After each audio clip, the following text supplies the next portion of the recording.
ಮೊದಲ ಸ್ಟೋರಿ 3 ಕ್ಷೇತ್ರಗಳ ಉಪಚುನಾವಣೆಗೆ 2 ದಿನ ಬಾಕಿ ಇದೆ. 3 ಪಕ್ಷಗಳ ಘಟಾನುಘಟಿಗಳಿಂದ ಮತದಾರರ ಓಲೈಕೆಗೆ ಕಸರತ್ತು. ಇವತ್ತು ಸಂಜೆಯ ಒಳಗೆ ಬಹಿರಂಗ ಪ್ರಚಾರಕ್ಕೆ ತೆರೆ. ಇನ್ನು ನಾಳೆ ಏನಿದ್ರು ಮನೆ ಮನೆ ಪ್ರಚಾರ ಅಷ್ಟೇ. ಹೈ ವೋಲ್ಟೇಜ್ ಕಣವಾದ ಚನ್ನಪಟ್ಟಣ ಉಪಚುನಾವಣಾ ಅಖಾಡ ಕೊನೆ ದಿನ. ಮೈತ್ರಿ ಹಾಗೂ ಕಾಂಗ್ರೆಸ್ ಪಕ್ಷಗಳ ಶಕ್ತಿ ಪ್ರದರ್ಶನಕ್ಕೆ ಇವತ್ತು ಕೊನೆ ದಿನ.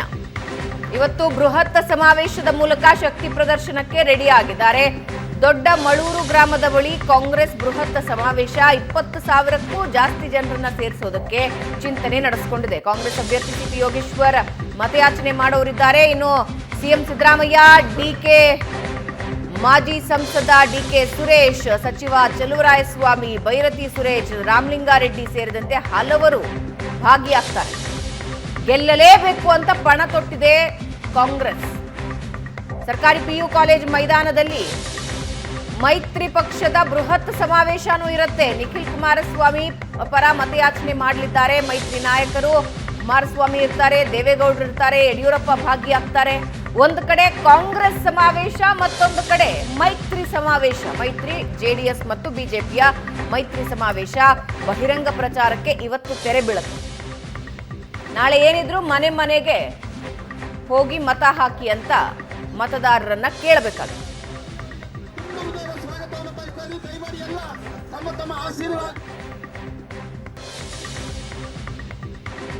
ಪ್ರಶಾಂತ್, ಅಬ್ಬರದ ಪ್ರಚಾರಗಳೆಲ್ಲ ಇವತ್ತು ಸಂಜೆಗೆ ಮುಕ್ತಾಯ ಆಗತ್ತೆ. ಇನ್ನೇನಿದ್ರು ಕೂಡ ಮನೆ ಮನೆಗೆ ಹೋಗಬೇಕು. ಬೇರೆ ಬೇರೆ ಪ್ರಯತ್ನಗಳೆಲ್ಲ ಇನ್ನೊಂದು ದಿನದಲ್ಲಿ ನಡೆಯುತ್ತವೆ. ಆದರೆ ಅಬ್ಬರದ ಪ್ರಚಾರ ಇವತ್ತು ಮುಕ್ತಾಯ ಆಗುತ್ತೆ. ಭಾವನ, ನನಗನ್ನಿಸ್ತಿದೆ ಅಂದರೆ ನಾನು ಸಂಡೂರು, ಶಿಗ್ಗಾಂವ್ ಓಡಾಡಿ ಬಂದೆ ಬೈ ಎಲೆಕ್ಷನ್ ಸಲುವಾಗಿ. ನನಗನ್ನಿಸ್ತಾ ಇದೆ, ನಾವು ಟೆಲಿವಿಷನ್ ಚಾನೆಲ್ನಲ್ಲಿ ಕುಳಿತುಕೊಂಡು ಅಥವಾ ಬೆಂಗಳೂರಿನಲ್ಲಿ ಕುಳಿತುಕೊಂಡು ಸೈದ್ಧಾಂತಿಕವಾಗಿ ಚುನಾವಣೆಗಳನ್ನು ನೋಡ್ತೀವಿ. ಆದರೆ ನೀವು ಗ್ರೌಂಡ್ ಹೋದಾಗ ಆ ಪಕ್ಷ ಈ ಪಕ್ಷ ಅನ್ನುವ ಕಾರಣದಿಂದ ಚುನಾವಣೆಗಳು ನಡೆಯೋದಕ್ಕಿಂತ, ನೀವು ಹೇಳಿದ್ರಲ್ಲ ಇವತ್ತು ಮುಗಿಯತ್ತೆ, ಇವತ್ತು ಮುಗಿದ ಮೇಲೆ ಏನು ಅಂತ, ಆ ದುಡ್ಡಿನ ಅಬ್ಬರ ಉಪಚುನಾವಣೆಯಲ್ಲಿ ಜಾಸ್ತಿ ಇದೆ. We have to accept it. ಯಾಕಂದರೆ ಇಲ್ಲಿ ಕುಳಿತುಕೊಂಡು ನಾವು ಅನೇಕ ಬಾರಿ ಚುನಾವಣೆಯನ್ನು ಆ ಮೂಡಾ ಹಗರಣ, ವಾಲ್ಮೀಕಿ ಹಗರಣ ಅಥವಾ ತಿಮ್ಮಾಪುರ ಅವರ ಪ್ರಕರಣ, ಈ ದೃಷ್ಟಿಯಿಂದ ಉಪಚುನಾವಣೆಗಳನ್ನು ನೋಡ್ತಾ ಇರ್ತೀವಿ. ಆದರೆ ಆ್ಯಕ್ಚುಲಿ ಆನ್ ಗ್ರೌಂಡ್ ವಿಷಯಗಳು, ಸೈದ್ಧಾಂತಿಕ ಜಗಳಗಳು, ಇದರ ಆಧಾರದ ಮೇಲೆ ಚುನಾವಣೆ ನಡೀತಾ ಇಲ್ಲ. ಚುನಾವಣೆ ಆ ಕ್ಷೇತ್ರದ ಮಟ್ಟಿಗೆ ಯಾರು ಪೊಲಿಟಿಕಲಿ ಮ್ಯಾನೇಜ್ಮೆಂಟ್ ಅಂದರೆ ಏನು, ಇವತ್ತಿನ ದೃಷ್ಟಿಕೋನದಲ್ಲಿ ಏನಾಗಿದೆ ಅಂತಂದರೆ, ಯಾರು ಎಷ್ಟು ಹಣ ಜಾಸ್ತಿ ಖರ್ಚು ಮಾಡ್ತಾರೆ, that is called as a political management ಅನ್ನುವ ರೀತಿ ಆಗಿದೆ. ಹೀಗಾಗಿ ನನಗನ್ಸುತ್ತೆ ಈ 3 ಉಪಚುನಾವಣೆಗಳನ್ನು ನಾನು ಯಾವುದೂ ಮತದಾರರ ಒಂದು ಪ್ರತಿಷ್ಠೆ ಅಥವಾ ಮತದಾರರ ಮನದಿಂಗಿತವನ್ನು ಅಂಡರ್ಮೈನ್ ಮಾಡ್ತಾ ಇಲ್ಲ. ಬಟ್ ಅನ್ಫಾರ್ಚುನೇಟ್ಲಿ ಆ ಸ್ಥಿತಿಗೆ ನಾವು ತಲುಪಿದ್ದೀವಿ. ಜನರಲ್ ಇಲೆಕ್ಷನ್ಸ್ನಲ್ಲಿ ಸ್ವಲ್ಪ ಬೇರೆ ಇರುತ್ತೆ. But when it comes to by election concentrated effort ಆಗುತ್ತೆ.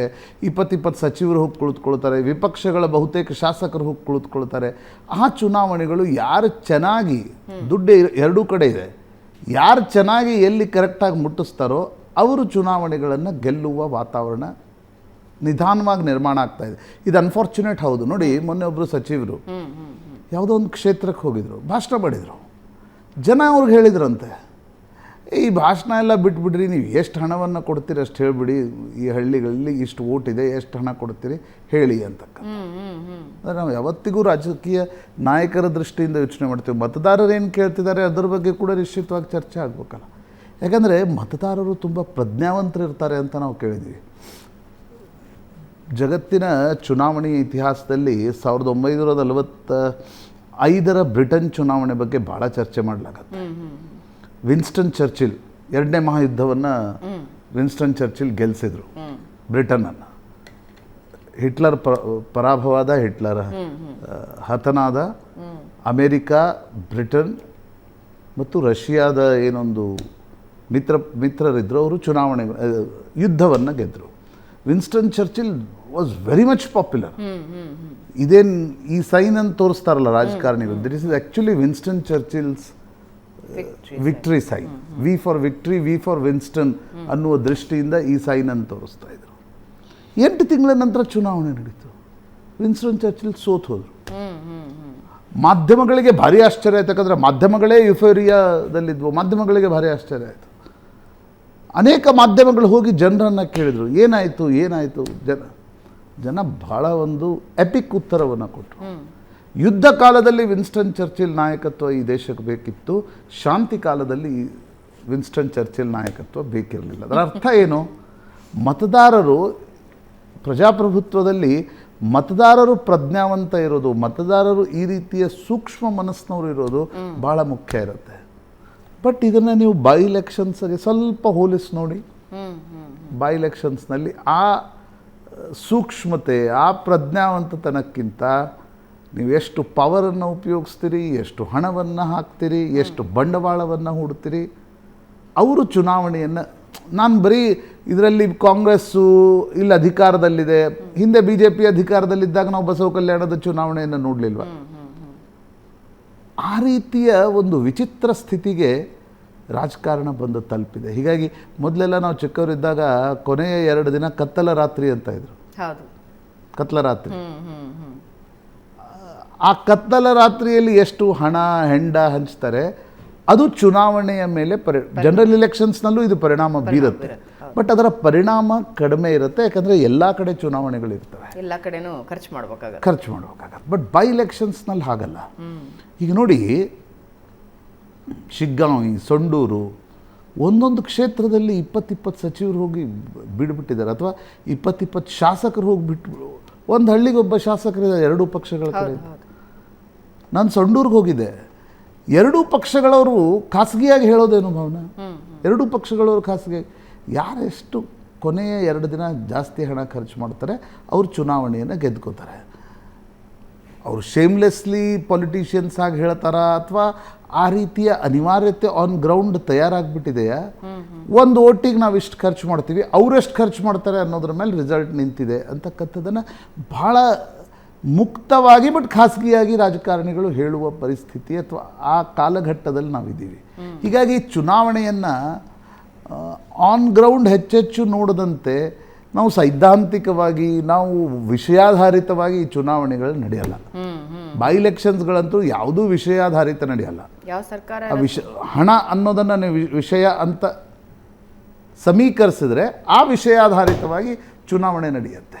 ಅಲ್ಲ, ಇವಾಗ ಹಂಗಾದ್ರೆ ಯಾರು ಎಷ್ಟು ಖರ್ಚು ಮಾಡ್ತಿದ್ದಾರೆ ಅನ್ನೋದ್ರ ಬಗ್ಗೆ ಚರ್ಚೆ ಆಗ್ಬೇಕಾ? ಹಾಗಾದ್ರೆ ಅಲ್ಲ, ಹಾಗಂತ ಹೇಳ್ತಾ ಇಲ್ಲ ನಾನು. ಬಟ್ ಬೈ ಎಲೆಕ್ಷನ್ಸ್ನಲ್ಲಿ ಯೂಶ್ವಲಿ ಆ ಸ್ಥಿತಿಗೆ ನಾವು ಬಂದು ತಲುಪಿದ್ದೀವಿ. ಹೀಗಾಗಿ ಬೈ ಎಲೆಕ್ಷನ್ಸ್ಗಳನ್ನು ಮತದಾರರ ಮನದ ಇಂಡಿಕೇಟರ್ ರೀತಿಯಲ್ಲಿ ತೆಗೆದುಕೊಳ್ಬೇಕಾ ಅಂತಕ್ಕಂಥದ್ರ ಬಗ್ಗೆ ದೊಡ್ಡ ಪ್ರಶ್ನೆಗಳಿವೆ. ನನಗಲ್ಲ, ಅನೇಕ ರಾಜಕಾರಣಿಗಳು ನೀವು ಮಾತಾಡಿ ನೋಡಿ, ಅವರಿಗೆ ಆ ಪ್ರಶ್ನೆಗಳು ಬರ್ತಾ ಇದೆ. ಯೂಶಲಿ ಏನಂತಾರೆ, ಬೈ ಎಲೆಕ್ಷನ್ಸ್ ಯಾವ ಸರ್ಕಾರ ಆಡಳಿತದಲ್ಲಿರುತ್ತೋ ಅವರು ಫೇವರಬಲ್ ಇರುತ್ತೆ ಅಂತ.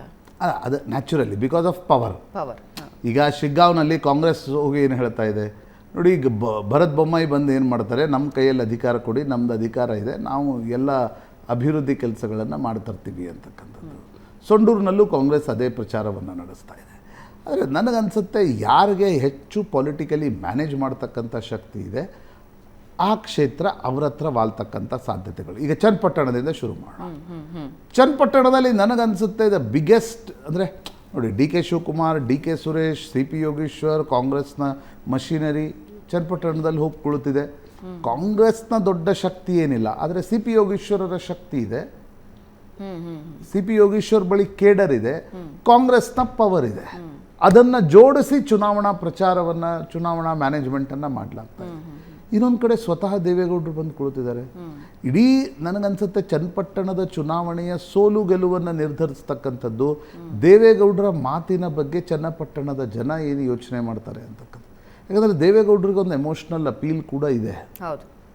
ಯಾಕಂದರೆ ದೇವೇಗೌಡರು ಒಕ್ಕಲಿಗರಲ್ಲಿ ಒಂದು ರೀತಿಯ ಲೆಜೆಂಡ್ರಿ ವ್ಯಕ್ತಿತ್ವ, ದಂತಕಥೆ ಅಂತ ನಾವು ಕರಿತೀವಲ್ಲ. ಯಾಕಂದರೆ ಒಂದು ಸಣ್ಣ ಸಮುದಾಯದಿಂದ ದೇಶದ ಪ್ರಧಾನಮಂತ್ರಿಯವರೆಗೆ ಬರೆದ ಯಾತ್ರೆ ಏನಿತ್ತು, ಆ ಕಾರಣದಿಂದ ಸ್ವತಃ ದೇವೇಗೌಡರು ಬಂದು ಕುಳಿತುಕೊಂಡಾಗ ಒಕ್ಕಲಿಗ ಸಮುದಾಯ, ನನಗನ್ಸುತ್ತೆ ಚನ್ನಪಟ್ಟಣದಲ್ಲಿ, if it become 60-40, 60 for JDS, 40 for Congress, seat will be advantage Congress.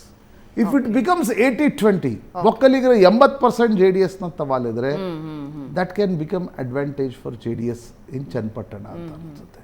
Shiggaon ಕ್ಷೇತ್ರಕ್ಕೆ ನೋಡಿದಾಗ ಶಿಗ್ಗಾಂವಿ ಭಾಳ ಅಂದರೆ ಭರತ್ ಬೊಮ್ಮಾಯಿ ಅವರು ಇನ್ನೇನು ಗೆದ್ದೇ ಬಿಟ್ಟರು ಅಂತಕ್ಕಂಥ ವಾತಾವರಣ ಇತ್ತು. But Congress is working very hard.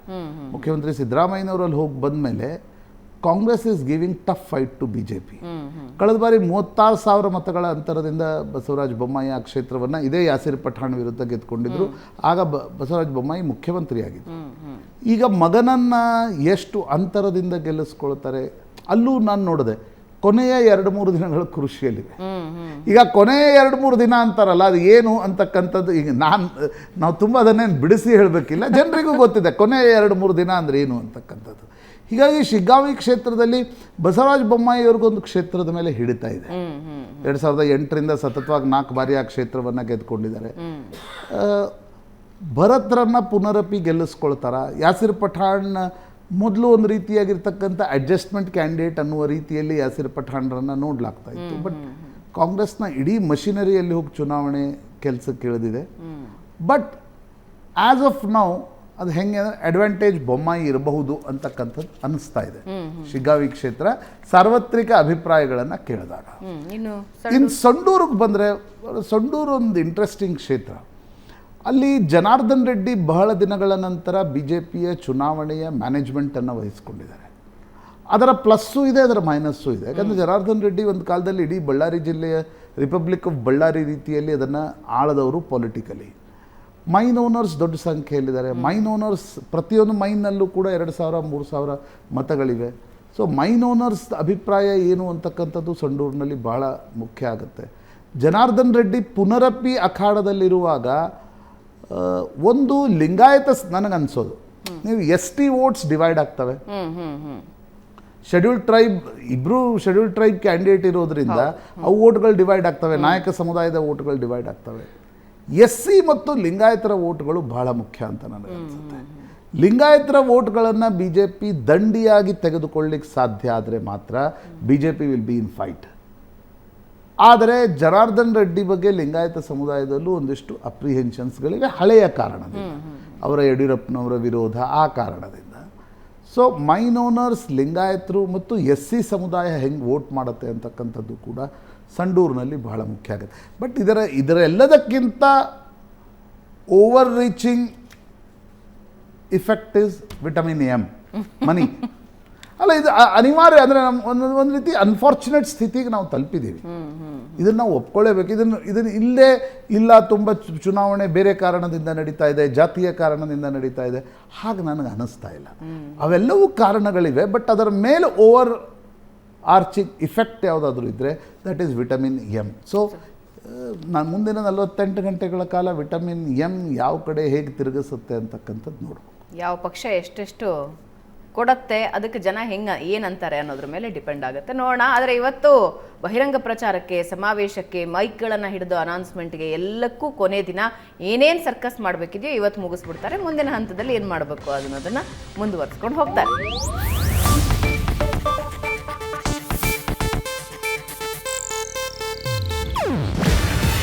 ಇದು ಏಷ್ಯಾನೆಟ್ ನ್ಯೂಸ್ ನೆಟ್ವರ್ಕ್ ಪ್ರಸ್ತುತಿ. ನೀವು ನೋಡ್ತಿದ್ದೀರಾ ಏಷ್ಯಾನೆಟ್ ಸುವರ್ಣ ನ್ಯೂಸ್.